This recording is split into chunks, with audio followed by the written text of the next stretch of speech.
Good morning and welcome to the Return Homestead. My name is Mike and my wife Marty and I homestead 6 acres in northeastern Kentucky. Today we are out here with a galvanized steel rod to take care of these silkies.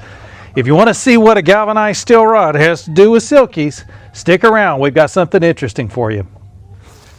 If all goes well, we may actually get up into the 40s today. It's been nothing but cold and gray for well over a week and a half now. We've had snow on the ground right up until yesterday. There's still little patches of it stuck in here in this grass, but for the most part it's all melted off.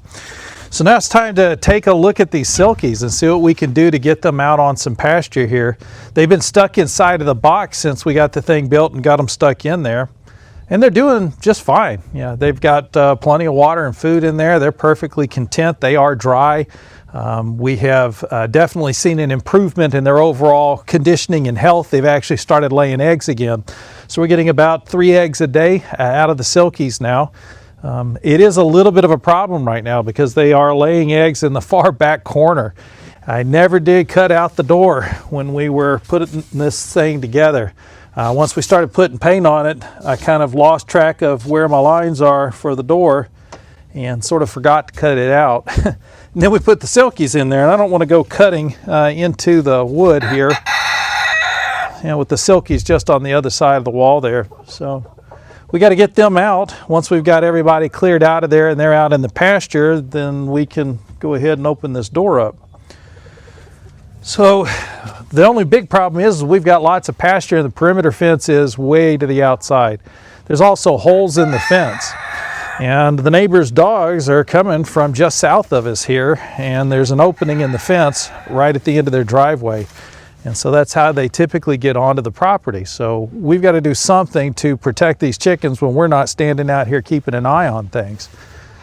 So we decided about the only option we have to get these guys out of the coop immediately and to keep them secure out here is to get some electric netting around them.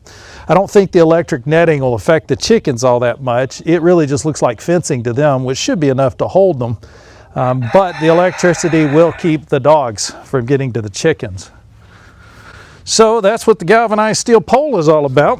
In order to put up the electric netting, we also have to have a grounding rod, and I hate going out and purchasing anything small and temporary. If I can purchase full size and permanent, and that's what this grounding rod is, 6-foot galvanized. You can definitely get away with the galvanized, especially around here. The ground's extremely wet. There's some clay just below the surface, so we're going to make good contact.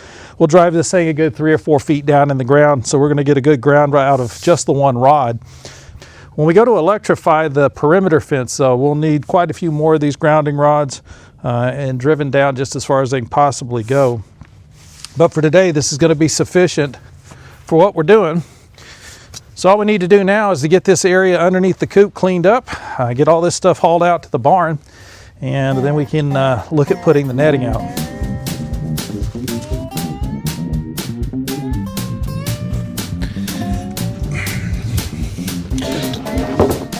Now, as y'all watch me clean up all of this lumber that's out here, and you're probably wondering, why I don't bring the truck over or go get the 4-wheeler and a trailer. The ground's pretty soft right now. It's had snow on it, like I say, for about a week and a half now, and it was already soft and wet before the snow came down.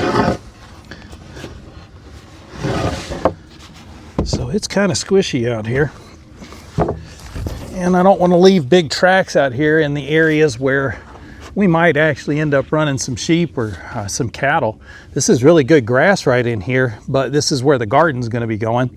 So I'd also don't want to really pack down the topsoil here. I want everything to stay nice and fluffy and loose. And if we go driving even the 4-wheeler back and forth across here, it does compact things. So the 4-wheeler is a good choice, but I'd bring it out, but it's all kind of trapped inside the barn right now. We've still got that kennel set up in the front end of the barn. Things kind of happened really quick when we moved out here, and we haven't had a time to really get our systems in place and make sure we can take care of our animals without all this extra work that has to be done.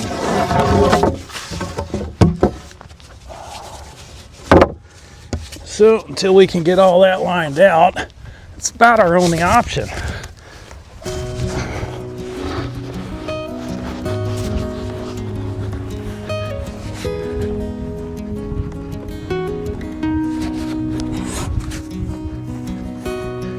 You know, the nice thing is, on a day like this with the sun shining, this kind of work's kind of fun.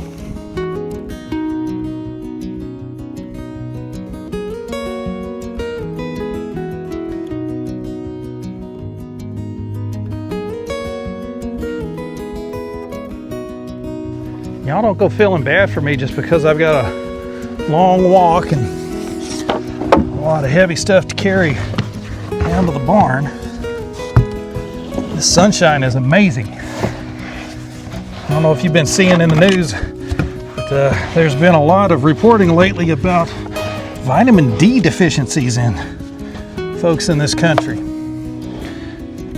And the only reason you'd be deficient in vitamin D, well, actually there's a couple of them, not getting enough vitamin C, but you're also not getting any sunshine. So it's all this nice bright sunshine that allows your body to convert that vitamin C to the vitamin D that you desperately need. Yeah, you can get some in your milk. You're never going to get enough in milk or from supplements to replace what you can get from just a few minutes out in the sun.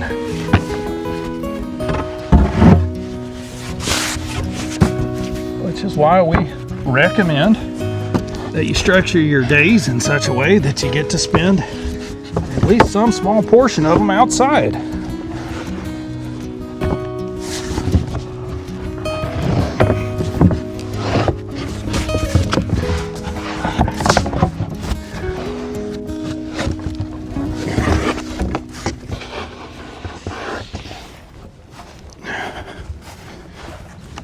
I was just looking at the fact that I need to build a ramp for the silkies. Thought maybe this table might be useful for that, and it might be, but I think I'll build it down here. All the rest of my tools and screws and other connectors are down here. So we'll build the ramp and then come put it in place. So that means I'll need the table down here. Thank you, Paul, for the table. I still remember very clearly, shortly after Marty and I got married, we were living in Ruston, Louisiana, and we had a small mobile home. We rented a lot from one of the local dairy farmers, and he had us on about 1.5 acres out there. We kept the grass cut, and he let us stay there. It had septic and water, electric, everything we needed. And he was fair on the rent. He didn't charge as much as a lot of the other folks did. It was well outside of town, though, so that was why he couldn't charge quite as much as they did in town. Not that there's much to a small town like Ruston, Louisiana, but we were outside, out in the pasture and out there in the farming community, and it felt right. It felt good. We were comfortable out there. We enjoyed sitting out in the front yard, just watching the day go by. We enjoyed all the fresh air and the sunshine. And we determined while we were out there that although I was going to go to the local university, which is Louisiana Tech, to do my undergraduate work so that we could get moving with some sort of a career plan, we were going to try to stay in the rural areas. We didn't really want to move into the cities. That was never a part of our plan. In fact, what we're doing now, homesteading, trying to own and put our labor into the land. That's what we started back then thinking about, even though I was on my way to the university to learn all about business and learn all about computers and information systems. And all that was useful at the time, but ultimately this is what we came back to. We've never left the idea of homesteading. We've never left that idea that the land should be what supports you. The land is where you should be making your fortune, so to speak. It's what we were meant to do, was take care of the land, to tend the garden. And to the extent that we're able to do that, and to the extent that we dedicate ourselves to that purpose, we can find success in all areas of life, I would imagine. Right now, I'd be happy to just be able to stay on the property and not have to leave it more than a couple of times a year. I'm not really interested in going to town and seeing what's going on outside of the four fences that protect our property. There's not really a lot happening out there that holds much interest anymore. There is a lot of back and forth between, say, politicians, but there's nothing really edifying in what they're doing or saying. Everybody's busy trying to tell everybody else why they're wrong. Nobody's listening to the other side about how they might be wrong. Not a whole lot being done or accomplished. They just keep slinging mud at each other. I'm not sure what they expect to see happen when something sticks. And don't get me wrong, I did the same as everybody else. Once I got the undergraduate degree, I went after the graduate degree and got busy working on that, but also moved to California so I could learn to surf. So I did that as well. I had my adventures. I had some fun in life. So that's what got us out to California. And from there, we've bounced around the country quite a few times, each time trying to figure out how to improve the situation we were in. And the things we were most concerned about were health. We had a scare with Marty and some possibility of cancer that took a whole year to go through. By the time we were done dealing with that, we realized that there was something seriously wrong with what we were eating every day.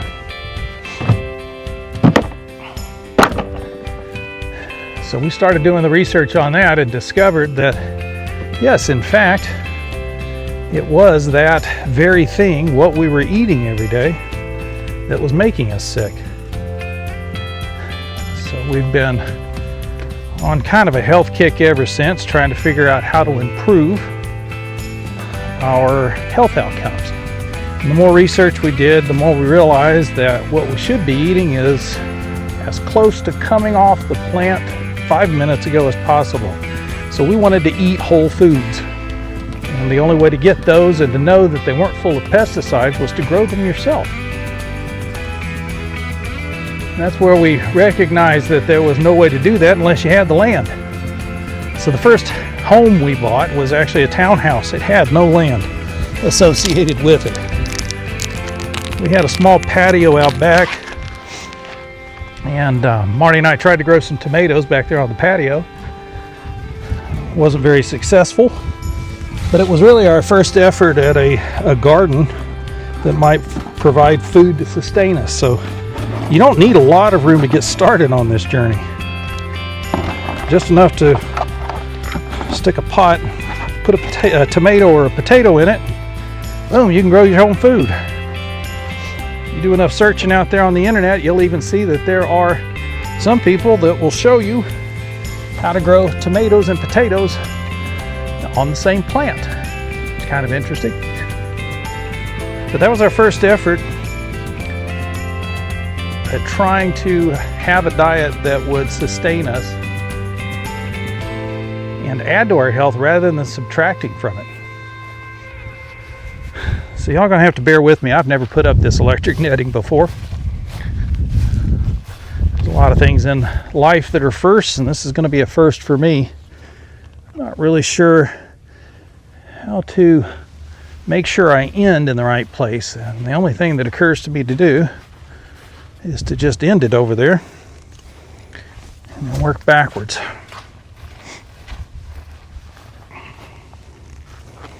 We do have a solar charger, so I'm not worried about making sure that I keep the corner near an outlet or anything.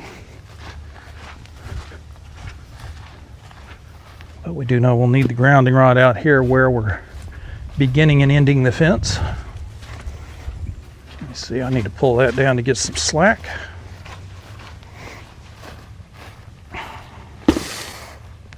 So it was health that really got Marty and I looking at getting out into the rural areas, get away from areas where you couldn't grow or couldn't have livestock. So many of the places that we lived, including our place there, first place there in Reno, had HOAs. Those HOAs have restrictions that prevent you from being able to use the land any way you want to. You're kind of limited in what they will allow you to do with your property. And I understand that's mostly for aesthetic reasons, and also because you can't really control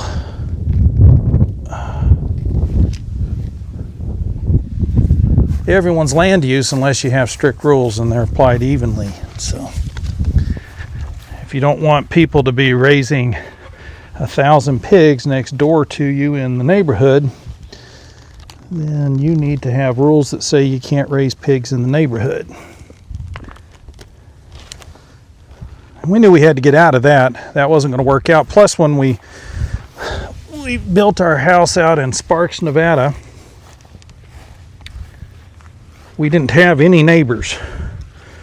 And before we were finished with making our backyard fancy and putting in the raised beds we wanted to begin growing some food, we had 6 neighbors on our fence line. And we didn't really care for that much. Yeah, so something like that. So I just need to tighten all of this up, get a grounding rod in, get the charger hooked up, and we'll be ready to let the chickens out. I can improve their ramp later. Right now they just need some way to get up and down, and that board's rough enough. I think they'll be able to use that to get in and out. And I want to replace the handle on that door. That was just a piece of scrap we threw on there, and pushing on that pointy end is not fun. You know, the truth is, Marty and I just enjoy being outside. We enjoy experiencing the entire world in person. Don't get me wrong, we sit there with iPads and cell phones and we watch YouTube when we sit down in the evening just like everybody else does. But we prefer this. We absolutely prefer getting out and experiencing the real thing, and not just watching it on TV.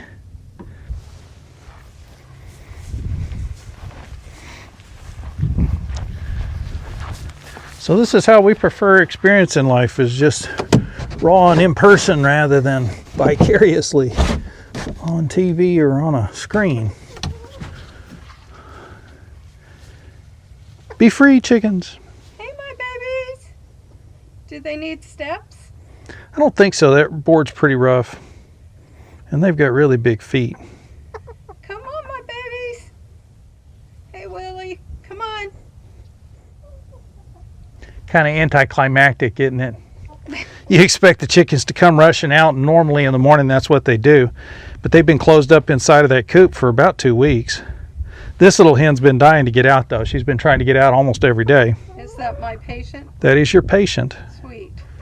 And she had a little bit of an infection in one of her eyes, so we had her inside for a couple of days, just keeping an eye on it and taking care of her. She's fully recovered and appreciates all of the good care she got. So she's been sitting here waiting at the door for us to let her back out. What do you think? You going to give it a try? You're going to wait for one of the roosters to do it? So yes, Marty and I aren't out here by accident. This is not a moment in our life that just sort of happened. This is something we've been working toward for a long time, to be able to stand out here and enjoy just watching the chickens come out of the coop. Remember, we started that back in Louisiana. Yep. Yeah. It's not really as dry as I would like for it to be out here. The grass is still pretty wet. And the silkies' feet will all get wet, but they've got a nice dry coop to go back into. So I'd much rather get them on out, let them get some fresh air and sunshine. Just like us needing sunshine, they do too.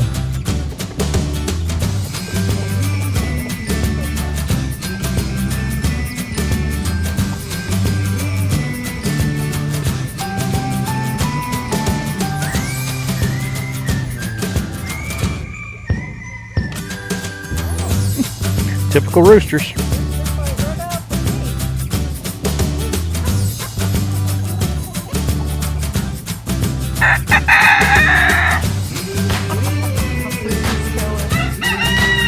Yeah, he's been nice and dry. He hadn't gotten dirty or wet or anything, so all of them have got great plumage at the moment.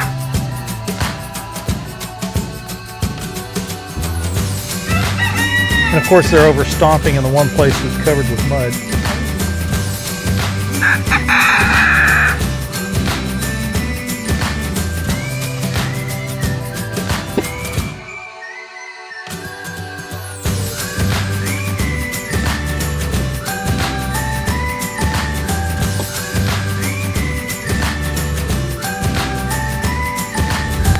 So we just got a small solar charger. That'll actually do a couple of miles of electric fence, so it's going to be more than enough for this tiny little bit of fencing. Never actually used one of these, so this is all new to me as well. So,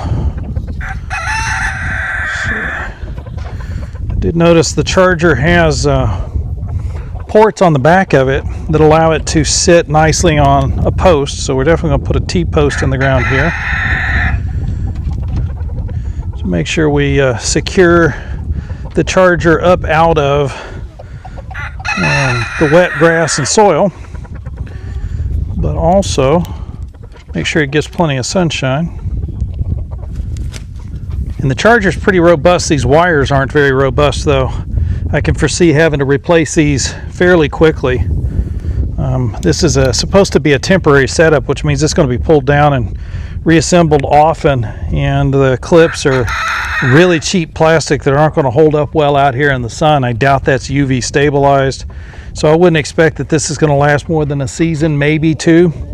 But this is just standard wire and clips. It's not a big deal to replace all of this. Yeah. Obviously what I would build would be a bit more robust. So let's see where we're going to put this post, and then that'll tell us where the grounding rod needs to go.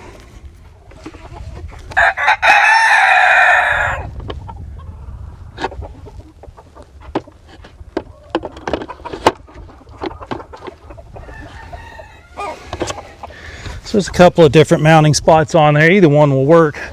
I went ahead and got a shorter post. These are all used T-posts, so they're pretty chewed up on top.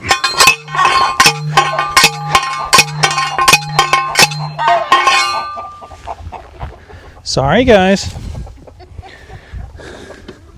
But the shorter post allows me to get closer to the fencing. Make sure the fence is in the off position before I go attaching things to it. Namely so I don't get zapped. If you've ever been zapped by one of these things, you know it won't kill you, but it's not pleasant.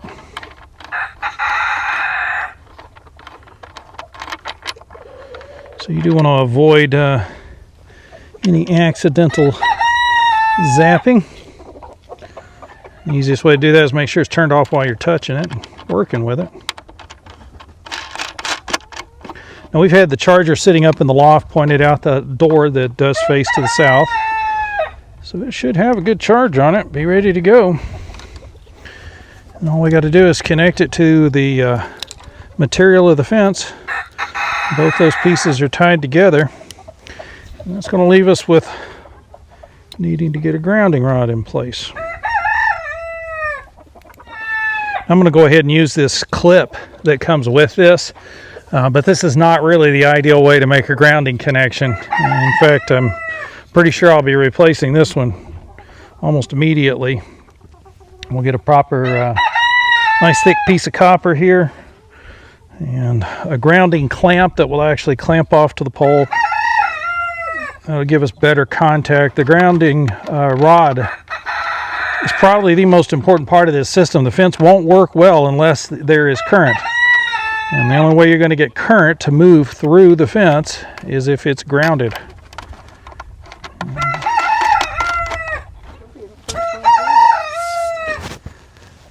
Yeah, and it's quite likely that some of these chickens are going to get a little bit of a zap. That's really the only way to train them to the hot wire. They got to get zapped just like everything else, and they'll learn.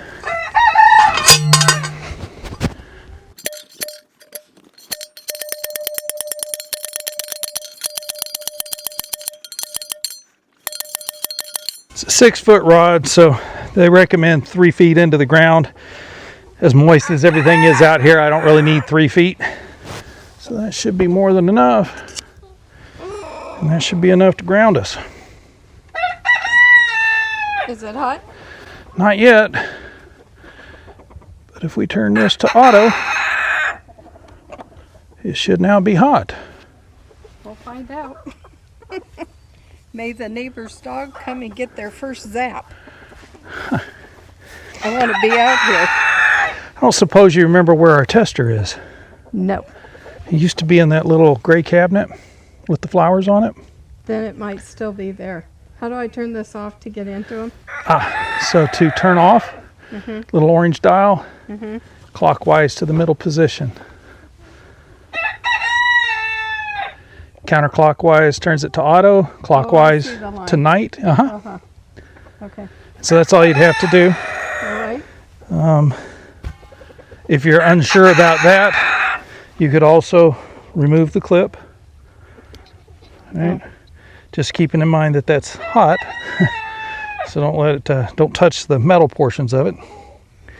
And then to get in, we'll have to come up with a better system to loop these things together. But you could always slack the line, step over, or just pull the fencing down. Did you want to go in? See? No, Nope. I'm good. I got to get back to my jam. Yeah, Marty is busy making jam. So we had a few strawberries that we had in the freezer, and it just wasn't really enough. And so we went ahead and bought, what was that, 30 pounds? 30 pounds. 30 pounds of organic strawberries from Azure Standard. We made our first pickup at the new drop, and it went very well. We were glad to get those strawberries. Marty's got them in, cooking them right now. We're going to make some strawberry jam to get us through the winter, and we'll be able to grow plenty of strawberries come springtime. Well, hopefully that's it there, hon, and we've got a active fence. I suppose the only way to know for sure is to test it I ain't testing or it. touch it. I'm doing neither one. I don't like pain. I don't either. Is that hot? Ooh, yep. Yeah. Okay. So the fence does give a little bit of a zap. We're going to have to tighten it up. Every place that it's touching grass down below, we're going to be losing a little bit of current there. So. You want me to go see if I can find your tester? And I'll come with you, and we'll get those step-in posts. So we'll pull this fence up a little bit tighter in some of these places. Well, why don't you just go get it, because I don't want them getting out.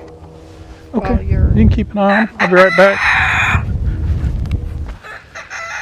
Well, we got the silkies out on pasture finally. It's taken a little while, hasn't it? But we've got them all out here. We've got some fiberglass poles that'll allow me to get a little extra tension on some of this netting, just to make sure it's not sagging down in the grass. That's where we're losing our power right now. There's enough voltage on it that I'm sure the neighbors' dogs will be able to smell it. They're accustomed to electric wire and they hate it. So hopefully this will be enough to keep them out of the way. In the meantime, the silkies are out, and I'm going to be spending the afternoon sitting up in the loft watching over them anyway. So it's just a good day to get them out. Our little patient is very excited to be outside and also to see us again. So I would encourage you, if there's something out there that you've been afraid to do, something you've never done before, and you're thinking, well, you know what, maybe I could give that a try, like putting up electric netting. It's not really that complicated. To took longer to get all the materials up from the barn and get them set up than it did to actually hook the thing up and get it powered. So get out there and try doing something new, something you've never done before, something you might be a little bit afraid of.